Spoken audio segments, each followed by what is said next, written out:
Hey everybody, and welcome to the Millennial Revolt, an independent political talk show that seeks to bring a different narrative than the stale one we have going on right now in the mainstream media. So I was watching a video on Russia Insider, and it was an amazing, accurate depiction of why our mainstream media is collapsing.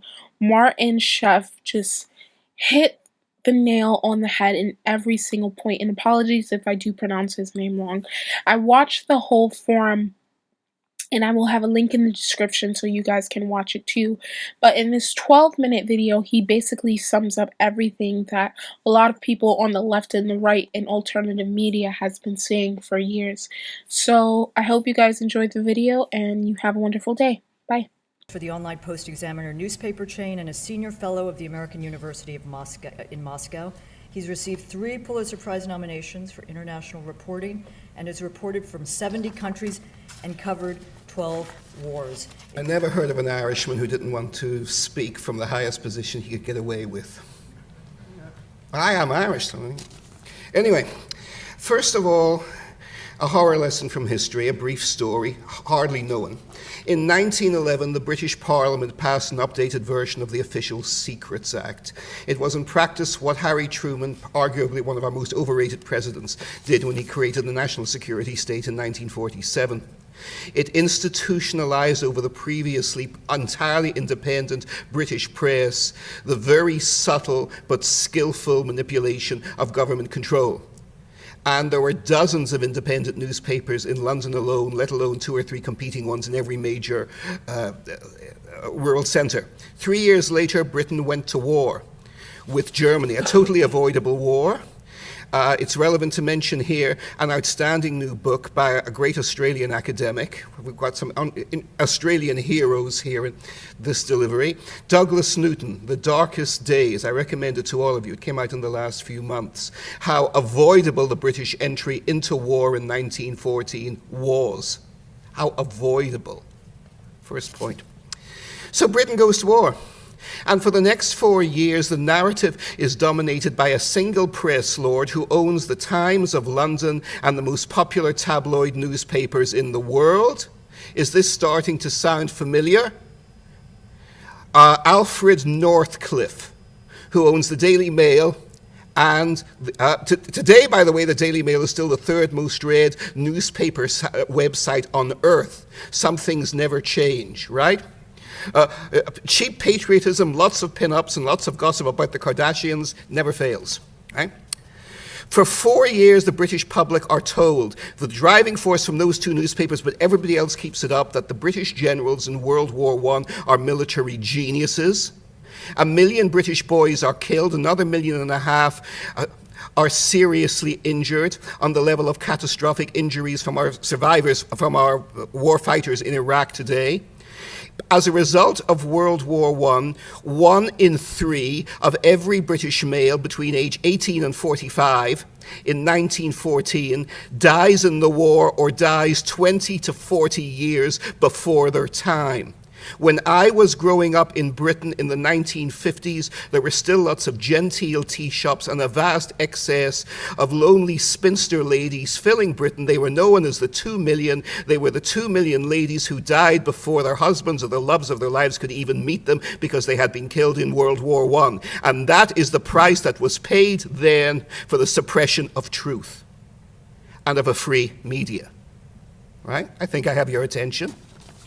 Now, I actually disagree very strongly with one member of the panel, with Patrick. Of course, there is an intimate relationship between journalism and power, because journalism is a way for power to interact and convince people. But when you have a healthy media, this is mediated. I can give you many examples where the media 100 years ago and 50 years ago and 80 years ago completely missed major stories. The New York Times was more culpable in 1931 than it is today.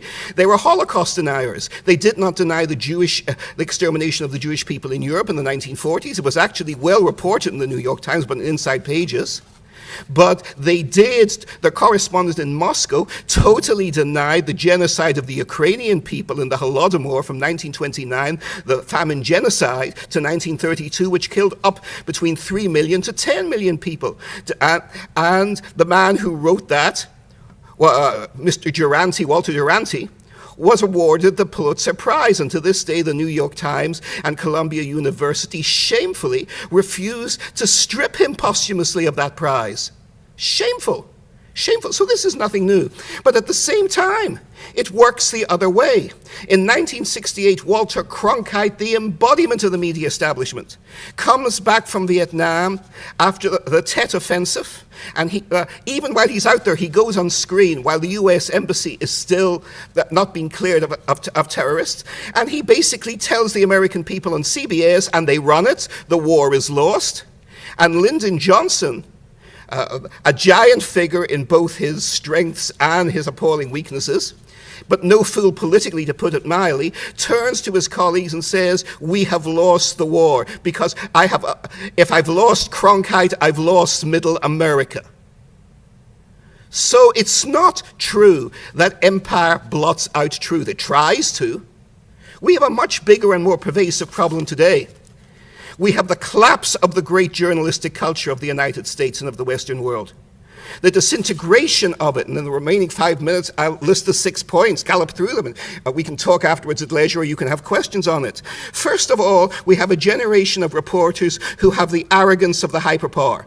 They've grown up since 1989. They don't have a sense of a world with limits, a world of complexity, a world of 7 billion human beings that the American army and the American government and most of all the American media and its pundits, God help us, cannot control. Cannot control. You can say anything you like from your enchanted bubbles in Washington and New York. It doesn't change the dynamics of what's happening in Ukraine or Iran or the rise of China or many other things. And that leads to point 2. I was still of a generation where you were only respected, at least among your peers, if you covered the world, if you'd actually knocked around the world a bit, if you'd been places, if you'd been in an unpleasantness or two.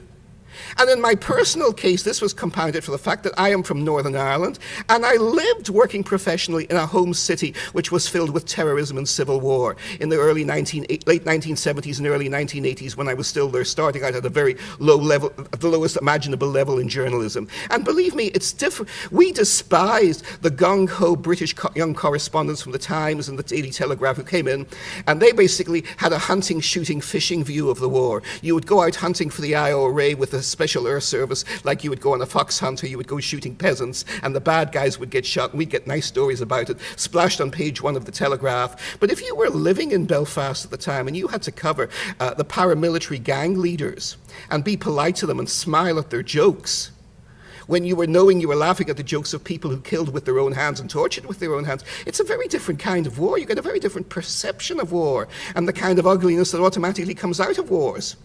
Anybody who's been a serious foreign correspondent gets at least something of that. Something of that. One of the reasons there's been such a high loss of stringers in Syria and what have you now is, like that poor fellow young Stephen Sokolov, they send these poor young fools out and they're naive, they don't know what they're getting into, they have no street smarts, there are no more experienced people around to tell them, don't go looking for Al-Qaeda or ISIS, because if you go looking for them, and you're obviously American and even more obviously Jewish American, you'll find them all right.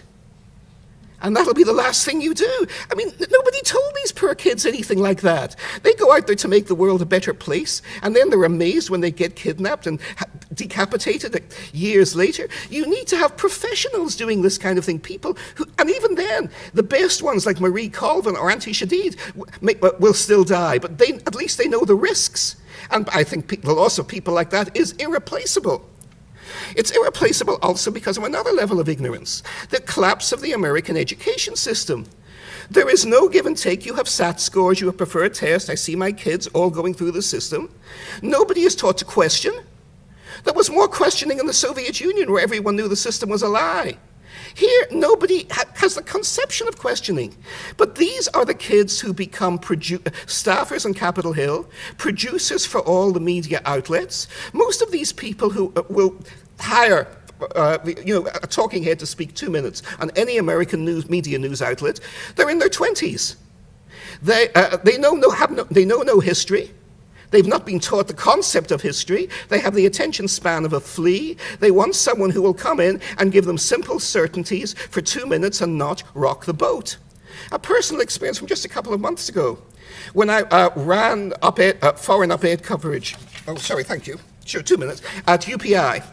One of my columnists was Helen Caldecott, who set up International Physicians for the Prevention of Nuclear War, which won the Nobel Prize. Really, it's Helen's prize, but Helen, of course, another Australian hero,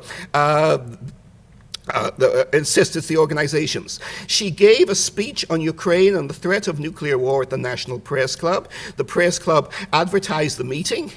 I went wearing the very tiny resources of the Post-Examiner online newspapers. I was the only American journalist there. There were 6 people in the room. And the only other working journalist was a nice 22-year-old girl, an American girl who was a stringer for RT, for Russia Today, right? And that was the only coverage there was of a Nobel Peace Prize winner at the National Press Club warning of the threat of nuclear war in Ukraine. And that is what we are up against. I used to give lectures, if any of you can hire me for most modest sum, I still will, on the rise and fall of international broadcast journalism in the United States. It starts very late. It only starts from scratch with Merrow and Schauer covering the Anschluss, Hitler's occupation of Austria in 1938. And by the 1990s, it's already dying. One last point. Patrick mentioned, how do we get the kids you have to get the people in the bureaus in Moscow and Beijing and Cairo to get on their feet and cover the story. There are no bureaus in Moscow or Beijing or anywhere else.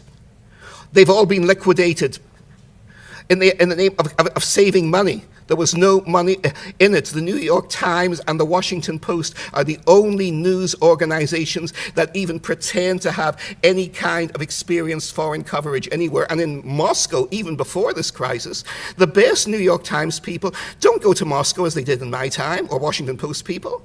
The best people cover the Middle East still, cover Asia, cover China. There's nobody competent left covering Moscow from American media.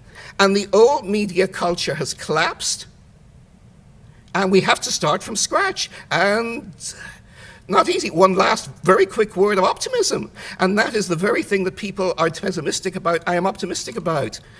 The rise of antiwar.com on the left, the rise of Breitbart News on the right. The more chaos we have in the media, the more upstarts we have in the media, the more there will be opportunities for everybody who questions the accepted narrative to speak. I mean, what Bob is doing with Consortium News is a classic example, and heroic, and I think in terms of who you reach, and not how much money you make, but who you reach, you're a great success story. Charles Bowson and Russia Insider the same. We have people in this room who are actually already producing the answers to the problems we are discussing. Thank you.